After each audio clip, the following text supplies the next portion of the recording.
Tabbas mai saurare yau take sallah domin fa shahararren mawaƙi Auta MG ya saki sabuwar waƙa wacce lakabi da suna saima ranar.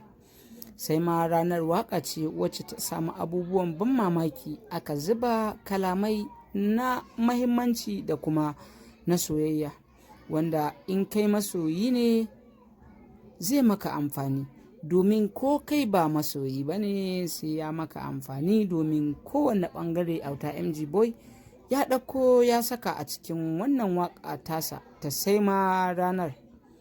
Saima ranar waƙa ce wacce aka yi mata tanaji na musamman, sannan aka aje ta domin wata rana.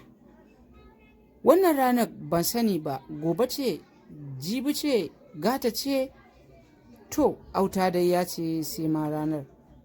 Duk abin da aka ce maka saima ranar to bikin akai, domin wani lokaci a sha biki sannan a yi budiri.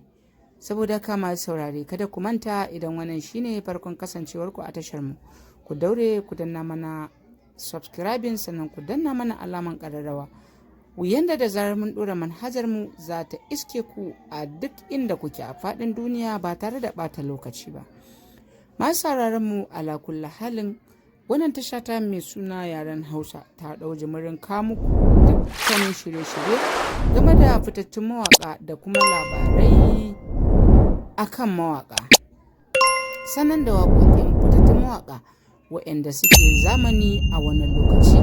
Kada ku manta ku kasance da tashar mu a kowane lokaci domin sanin abubuwa na musamman game da fitattun mawaƙanku na wannan lokaci.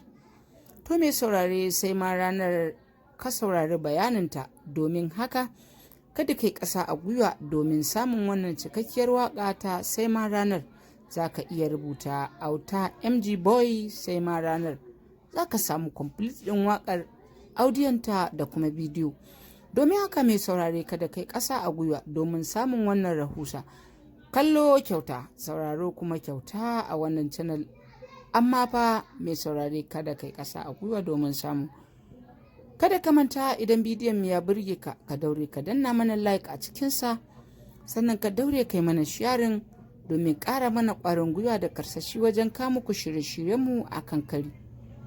Masu sauraron mu ala kulli halin, idan kuna buƙatar waƙoƙin fitattun mawaƙa Auta MG Umar M Sharif, Nura M Inya da dai sauran fitattun mawaƙan da suke zamani a wannan lokaci, za ku iya kasancewa da tashar mu domin samun wannan waƙoƙi. Mun gode da sauraro.